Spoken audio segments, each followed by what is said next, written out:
Hello everybody, welcome back to some more Dragon Quest XI, and of course we're going back to gearing up our characters, right? Our gearing arc.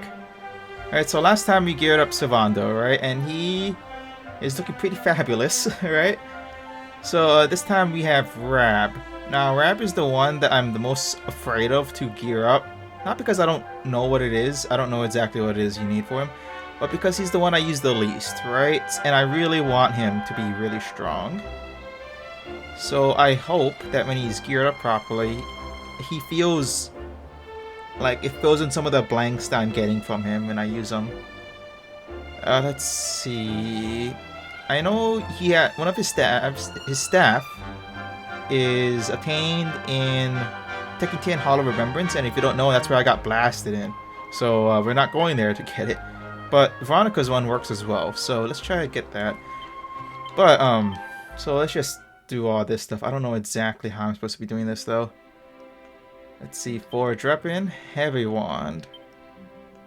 I just Bright Staff. How do I get Bright Staff? I don't remember. Alright. Let's see. I also have some other things I want to talk about as well while we're doing this. Let's see, how do I get Bright Staff again? Alright, so it seems that I can't really get an extra Aurora Staff because it's through the Real Harma 3rd trial. And I'm pretty sure those are one-time items, right? That's a little bit finicky, but that's okay. You can get his equipment instead. Like, yeah, his other one is from... Yeah. Alright, let's see. His... How do you get his cap? It is... through crafting. Let's see, Apollo's Crown. Okay, so one thing I want to talk about. So we had, I actually forgot. Last time I was talking about the July 1st showcase for anime. I think it's an Anime Expo. I don't remember exactly where it's announced or whatnot, but somewhere in that general area. And wait a minute. Am I blind? Should be here. Is it not? Oh, here it is. So, as I was talking about last time, that there's gonna be a Digimon Survive trailer at least. I think it's Digimon, Monster Hunter, and JoJo's Bizarre Adventure. I believe those are the 3 big ones. I believe. Alright, unless I'm missing something else. There's the 3 that's advertised, right, as being available there, which is really cool. I forgot that there was one on the 28th, which was today. It was earlier today, and we fought. If you don't know, I would always talk about games that I like to play, and one of them was Mega Man Battle Network, and we got a collection, like a Legacy collection, announced for it the other day. Very surprising, by the way, because I forgot that was I forgot that we had a mini direct that day. So it came out of left field. And, well, they put me in a good mood. I was very surprised, and I'm feeling pretty good about it. And I didn't expect to see that announcement because I forgot that it existed that day. So, man, it's next year though, sadly, but I can wait. It's funny though, man. 2023 is really crazy for Capcom though. Like, it really is a very crazy year for them. I guess all those delays really helped out making them have one crazy year instead. Man, because this year is insane. Okay. You know, with the lack of stuff that we have for this video, this is gonna be a short video probably. I mean, I don't want it to be, but if I'm only crafting 2 pieces of equipment. Let's see, what else? Rab also has Potentates Pallium? What in the... How do you pronounce that? What? Potentates Pallium. I don't even know what is organ... Is it close? There we go. Sir Kaleidocloth. Okay. Fine. I'm so happy. Also, I want to talk about for the Mega Man Battle Network collection. That's probably all I'll be talking about today, because that's the one thing that was announced I'm really excited for. Of course, there's also Persona 3, 4, and 5. It's 3 portable and, well, 4 golden and then 5 royal is gonna get ported to the Switch, which is really cool. And Nier Automata as well, along with... I already forgot the name specifically for the DLC. God dang. I mean, I'm pretty sure it's DLC. Right? Whether it's free or not, but that's also really cool. And where am I going here? So those are all really cool. I haven't played Persona 5 yet. Probably later this year I'll play it. There's a good chance, right? It might actually be after Digimon Survive. Because I don't really have any plans for the games afterwards. So I don't mind playing Persona 5 later on. Depends if anything else crazy comes up that I want to prioritize. But as of right now, there is nothing. Man, I really hope Mega Man Battle Network doesn't release at a weird, janky time. Please, let there be nothing else. I can survive off of Mega Man Battle Network for at least a month. Like, I am perfectly... Well, even more than a month, man. But one thing... Yeah, this might sound like... whatchamacallit... Might sound like gibberish. Yeah, you're talking about things I would want change in the game. But there's a lot of things that if they release the game as they were, it's probably be really janky. The game would be really janky because the game has a lot of problems. It does. I'm not going to say the game's perfect because it's not. Alright? It's got a lot of problems with the Battle Network series, and I hope that they fix them so that it's a better experience, because that's all I care about. I want the game to be good. Right, so like things I would want in the game is it's mainly quality of life stuff. There's a lot of quality of life stuff that would just make the game amazing, and I hope that they do that. For example, I can use Dragon Quest XI here as an example. Make it so you don't have random encounters. I don't talk about it that often, but I never say that it's a good thing ever, because they suck. Nobody likes random encounters in these games. It sucks. So please, get rid of the random encounters. And also, the random encounters in that game is awful. It is horrendous. It is so bad. It like ruins the entire experience of the game almost by itself. It's so bad. Please let it be optional. Right, let us choose when we get to that. Let's just have to be a switch. Alright, just on and off. That's all. If you never want to fight enemies, just turn it off. Because it sucks. I don't want it. No one should have it. Have to deal with it. That's all I wanted to say about it. There's that. It's also, as a GBA game, this is very common for a lot of Game Boy Advance games. There was a lot of events. Event exclusives. Which most people didn't even have access to because it required you to like go to a GameStop or go to somewhere else to connect your game, right? Which, how many people actually did that? For example, in Pokemon, right? In Pokemon Gold and Silver, I believe, and Crystal, you could get Celebi in that game, I believe. I can't remember exactly. But you had to like go to a GameStop, go to like a Toys R Us or something, right, to connect your games so that you could get it. No one did that. Like how many people actually did that? It's very rare. Right? No one goes that far. Think parents care that much about going to a store for something that your game had? Like, no, very uncommon, right? So, the same thing was like with Mega Man, Battle Network. There was a lot, I wouldn't say a lot, but there was a lot of things available in that game that was only available through events. There wasn't that much, but they existed. And, well, I just want it to be available regardless, like all the time. Right? There was like some items in the game that no one could get because it was event exclusive. I don't think they were the best, but they were there. And it was cool.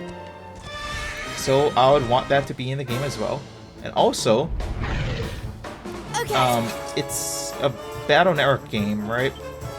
But you could think of it like Pokemon, in which they have some of the games have 2 versions, right? And there was some item exclusive chips in the game, item exclusive items for different versions of the game. Just like how games at 2 versions tend to do. Just like how Pokemon has 2 different...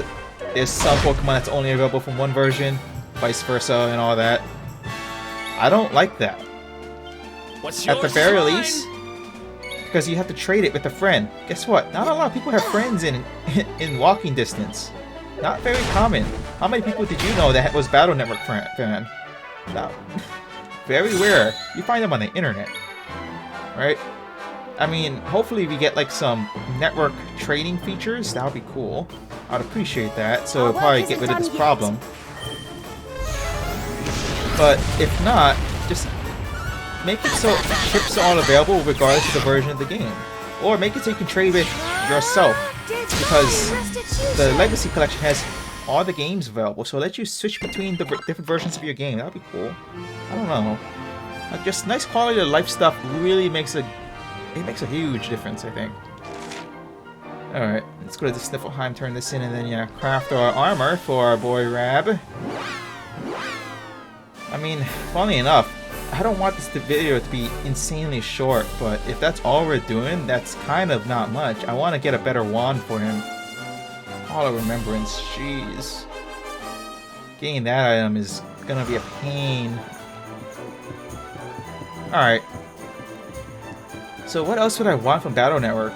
Oh, balancing. That game was very imbalanced. There were some strategies in the game that were complete garbage, which is very common. But there was some strategies in that game that was way too overpowered. It was so strong. I don't have a problem with it, but there was a big... Like, it was not leveled at all. There was some strategy that was unreasonably too good in comparison to the large amounts of god-awful strategies that existed in one. Specifically, I'm talking about. Because that one was the cluster of horrendous builds, and it was... I wouldn't say it was a bad time, but I would definitely say it was wonky. Like, you either struck gold with a good strategy, or you're just doomed to live in a life of just barely surviving all the time because you have a bad build. It was just one or the other. Like, you couldn't live. You had to pick. I mean, I was able to get a good one, but that doesn't mean I like the fact that you became instantly overpowered by using a single chip or using a different setup. Right? Especially since it was not a great time, I think. Balance in games can be really good. I'm not saying make everything weak, but I'm saying make something that's weak, make it strong, make something good. Make certain builds in that game good. Because there's a lot of garbage in that game. There's a lot of garbage. Like, slow moving moves is so bad when enemies teleport all over the screen. You're not gonna hit anybody. What are you gonna do? It's pointless, some of your skills. It sucks so bad. Like, autosave, maybe? Better save point management? Wait, no, save point, no, autosave. Autosave. Oh, please. Please, game, give me autosave. Let me save on different files, too, while I'm at it. Like how most games nowadays tend to do. Alright? Man. Like, you know how upset I'll be if this game didn't have autosave? Probably not that upset, but I would still be pretty upset. If you don't know, there was a time earlier when I started playing this game, Dragon Quest, you know, here that we're playing right now, where I did a recording. I recorded a section and I beat it and all that. I stopped the recording, and then I found out I didn't start the recording, so I recorded nothing. Right? If you don't know, that sucks. It sucks. Right? It was like, oh wow, I didn't do that. I was not in a great mood because I did so much and didn't record it. You might be able to recognize it, maybe. I doubt it, but it was not cool. And the worst part was, if it wasn't for autosave, I think I would have been doomed. Right? Because I don't save that often. Of course, I learned my lesson, and I made sure that that's not a problem anymore. But you know, it was at the time. It was not a great experience. It happened before. It happened in the past. It was my first time. But it was my first time in this game specifically. So, I'm just saying, autosave really helps a lot. Right, autosave, it gets rid of a lot of stress. Like, if you end up also in Mega Man Battle, there's a good chance you just die. Right, it's very common for you to just get obliterated by a random enemy, and oh, You didn't save, too bad, right? Because of the random encounters. Random encounter games can just annihilate you sometimes. In that game, sometimes you'll face like a random tadpole that does 0 damage, and next thing you know, you're facing like the hardest boss in the game randomly, at random times. Because you don't know when you're fighting something strong or not. Because it's random encounter, and it includes bosses sometimes if you don't know what you're doing. And that is not something you want to be dealing with on a basis of just running around in the game. You don't want the chance of, oh, I'm facing something too strong, I'm gonna get blasted and die. And no autosave, so let me just go back to my 2-hour ago save point. That sucks. And it is very aggravating. I hope they have autosave and save slots. Okay, now let me equip this, equip Rab with his goods and stuff. Okay, Apollo Crown. Pallium. Eh, fancy, isn't he? Now, let me get as good of a staff as I can get this man. Breath attacks when used as an item in battle. Let's see. Ooh, slightly better. I'm equipping this with him for now. And this is Rab. You know, and I'm gonna call that pretty good and call that for it now. Because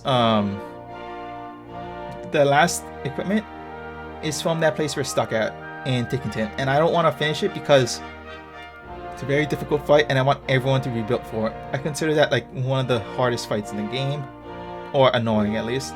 So I want to be properly geared for when I do that. So I know this was a short video, but next time maybe it might be longer, I don't know. But that's gonna do it for this video. Talking about Rab, talking about Mega Man Legacy Collection. I'll probably talk about it more next time. And we'll also work on Jade, which I'm really excited for because she is... I'm prioritizing Jade a lot for a lot of reasons. One, she has the best armor in the game apparently. It's not fair. It's a very... They did that on purpose apparently. That they made it too strong where she's literally invincible. I think it's hilarious. But you also have to go through a lot of hoops and stuff, and by the time you get it, it's pointless. But that doesn't matter. The fact that it exists is good enough for me. And also, she's the only character that I know that I've read online that has a different best equipment based on having max stats. Right? I don't hear people talking about any of the other characters being better at max stats, but Jade specifically is for max stats. Like, she's really good at spears the entire time. Unless she has max stats, then claws are probably better. Like, huh, that's interesting. Alright, like, no one talks about that with Eric. They're more, like, situational on how theirs get changed, not based on max stats. So I thought that was interesting. That doesn't mean I'm changing it, because she doesn't have max stats. But that's gonna do it for this video. Next time we work on Jade. So, until next time, I'll see you all later. Bye!